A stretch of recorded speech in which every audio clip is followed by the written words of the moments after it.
सरकार स्थापन झाल्यानंतर मंत्रिमंडळ विस्तार झाल्यानंतर पहिल्यांदा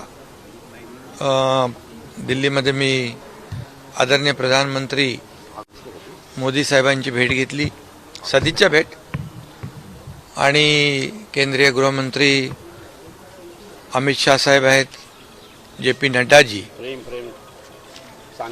आणि आणखी किरण रिजिजू यांची भेट घेतली. खरं म्हणजे ही भेट कुठली राजकीय नव्हती, सदिच्छा भेट होती. कारण अतिशय मी आपल्याला अगोदरही म्हणालो होतो की 2.5 वर्षाच्या महायुतीच्या सरकारने केलेल्या कामाची पोचपावती महाराष्ट्रातली जनता देईल आणि तशी पोचपावती महाराष्ट्रातल्या जनतेने दिली. एक दैदिप्यमान असा विजय महाराष्ट्रातल्या जनतेने आम्हाला दिला आणि महायुतीचं सर्वसामान्यांच्या मनातलं सरकार आम्ही पुन्हा एकदा स्थापन केलं.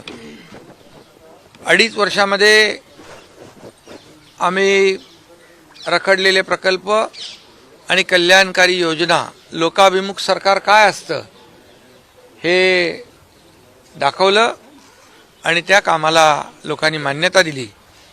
आणि मला याचाही आनंद आहे की आदरणीय प्रधानमंत्री मोदीजी यांनी महाराष्ट्रामध्ये निवडणुकीमध्ये देखील किंबहुना राज्यामध्ये जे अनेक प्रकल्प त्याचं लोकार्पण झालं, भूमिपूजन झाली, त्यालाही वेळ दिला.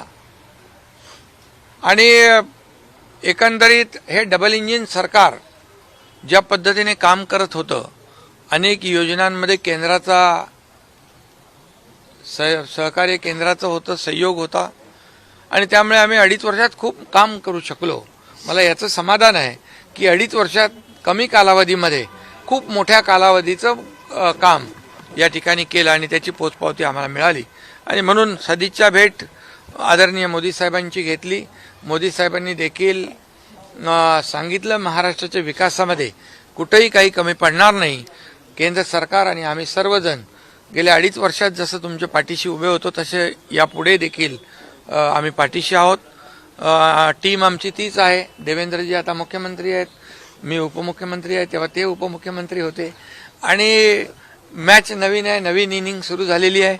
आणि याच्यामध्ये मला काय मिळालं, आम्हाला काय मिळालं यापेक्षा राज्याला काय देणार, आम्ही राज्याचा सर्वांगीण विकास कसा करणार यासाठी आम्ही कार्यरत राहणार आहोत. आणि त्यासाठी केंद्राचं पाठबळ जे आवश्यक आहे ते देण्याचा विश्वास आणि खात्री आज आम्हाला केंद्रीय नेतृत्वाने दिले, याचा आनंद आहे.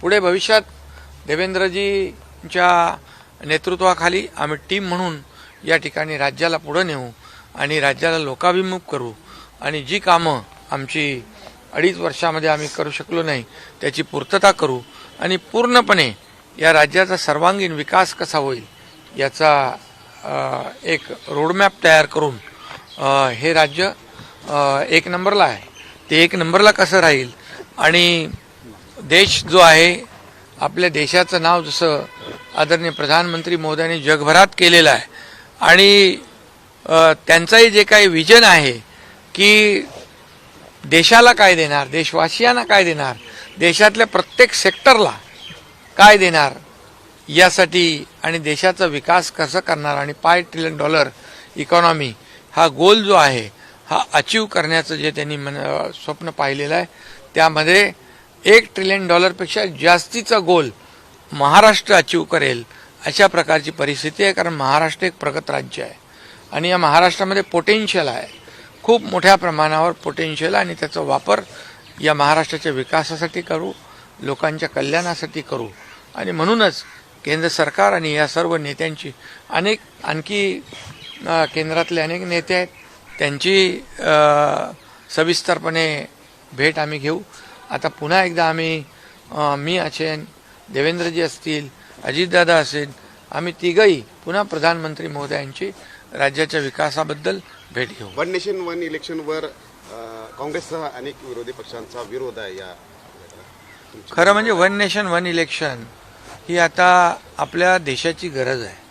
खऱ्या अर्थाने जर आपण पाहिलं तर वेगवेगळ्या निवडणुका, लोकसभेच्या निवडणुका, नंतर विधानसभेच्या निवडणुका, आता लोकसभेची आचारसंहिता झाली, मग विधानसभेच्या निवडणुका झाल्या, त्याला आचारसंहिता लागली, त्याच्यानंतर लोकल बॉडीजचे इलेक्शन, महापालिका, नगरपालिका, जिल्हा परिषद, हे कायम हा इलेक्शन मोडमध्येच आपण राहतो. आणि या इलेक्शन मोडमुळे आचारसंहितेमध्ये डेव्हलपमेंट जे आहे, विकास जो आहे तो थांबतो, ही वस्तुस्थिती आहे. पूर्ण मशिनरी काम करते, मोठ्या प्रमाणावर देशाचा, या पब्लिकचा पैसा खर्च होतो.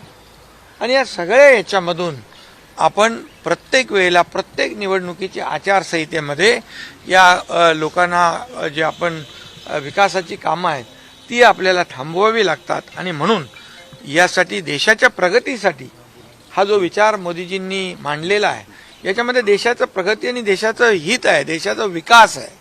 आणि म्हणून या वन नेशन वन इलेक्शनमुळे देशाची प्रगती मोठ्या प्रमाणावर होईल, विकास मोठ्या प्रमाणावर होईल.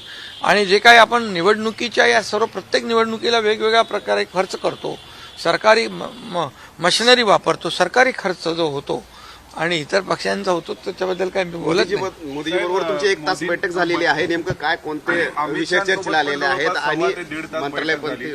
नाही, यामध्ये सविस्तर बैठक, सविस्तर चर्चा, सकारात्मक चर्चा झाली आणि राज्याच्या हिताची चर्चा झाली, राज्याच्या विकासाची चर्चा झाली. मोदीजी देखील खुश होते की एवढं मोठं मॅन्डेट जनतेने दिलं, कामावर म्हणजे महायुतीने केलेलं काम याचीच पोचपावती दिली, त्यामुळे ते आनंदी होते. काल अजित पवारांची अनुपस्थिती दिसली एनडीएच्या बैठकीमध्ये, त्यांचा कोणी प्रतिनिधी हजर नव्हता. महाराष्ट्रात ते तुमचे सहकारी आहेत एनडीए म्हणून, तर याकडे कसं पाहताय? नाही, काल एनडीएची बैठक होती, त्यामुळे त्या ठिकाणी त्यांचे पूर्वनियोजित जे कार्यक्रम होते तेही त्यांनी, आणि सुनील तटकरे मला वाटतं त्यांनी, आणि प्रफुल्ल पटेल यांनी सांगितलेलं आहे. आणि त्यामुळे असं काही नाही की ते मिटिंगला आले नाही म्हणजे असं तुम्ही वेगळं काहीतरी विचार करण्याची आवश्यकता नाही, त्याला राजकीय वळण देण्याची आवश्यकता नाही.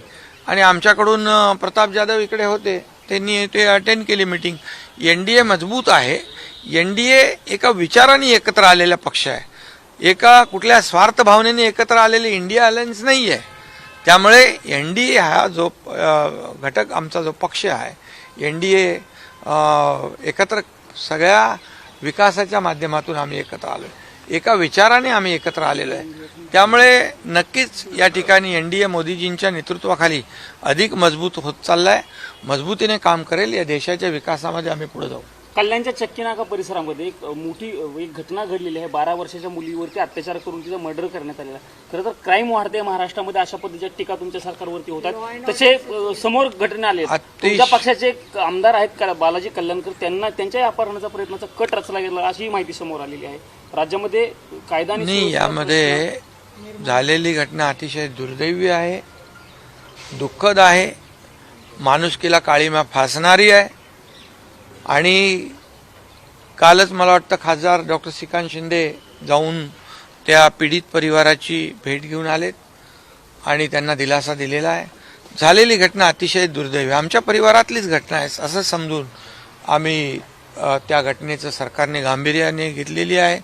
आणि यामध्ये जो दोषी आहे, आरोपी, याचा कठोर शासन झालं पाहिजे. फास्ट ट्रॅकला केस घेऊन या ठिकाणी फाशीची शिक्षा लागली पाहिजे.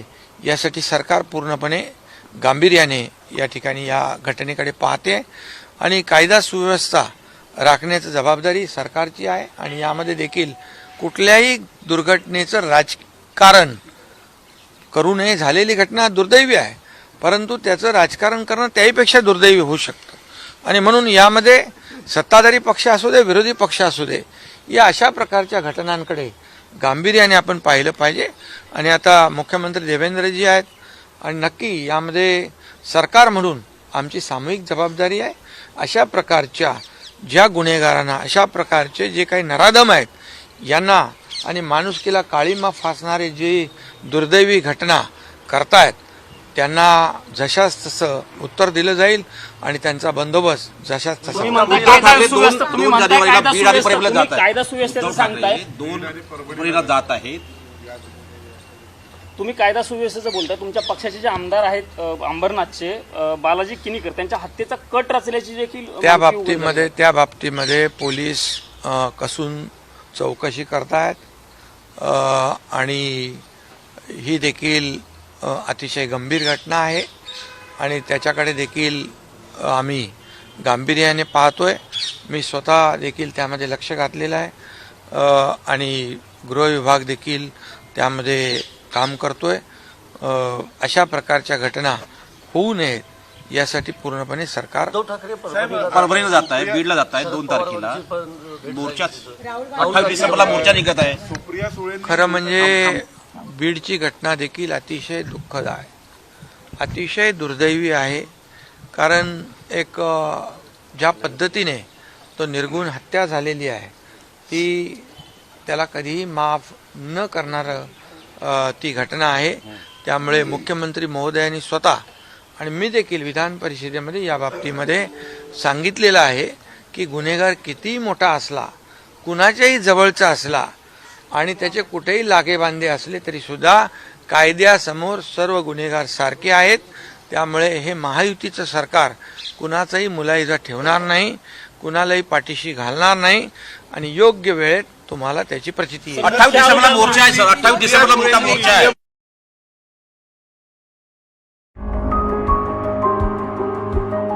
कैलासवासी Parvatibai Nanjkar memorial charitable medical society संचलित नानजकर हॉस्पिटल सोलापुरात प्रथमच मूळव्याध फिशर फिस्चुला लेझर सेंटर. खालील ऑपरेशन अल्पदरात केले जातील. नॉर्मल डिलिव्हरी रुपये 10,000, सिझेरियन रुपये 20,000, मूळव्याध फिशर भगंदर रुपये 18,000, अपेंडिक्स हायड्रोसिल हार्निया रुपये 20,000, गर्भाशय पिशवी काढणे रुपये 25,000. डॉक्टर कल्पना नानजकर, फिजिशियन व सर्जन, देमाणीनगर सोलापूर. मोबाईल 9850 55 83 43. गरजू रुग्णांनी संपर्क साधावा. गेले 20 वर्षापासून आपण दमाणीनगर येथे नानजकर मूळव्याध सेंटर चालवत आहोत. या सेंटरमध्ये आत्तापर्यंत एकूण 22,000 रुग्णांनी उपचार घेतला असेल आणि यामध्ये स्त्री रुग्णांची संख्या जास्त आहे. कारण का अख्ख्या महाराष्ट्रामध्ये स्त्री रुग्ण मूळव्याधसाठी जे फिरत असतात त्यांना प्रॉपर ट्रीटमेंट मिळत नाही किंवा प्रॉपर डॉक्टर मिळत नाही. पण आपल्या इथे सोलापूरमध्ये आमचं हे सेंटर आहे, हे खास स्त्री रुग्णांसाठी स्पेशालिटी म्हणून प्रसिद्ध आहे.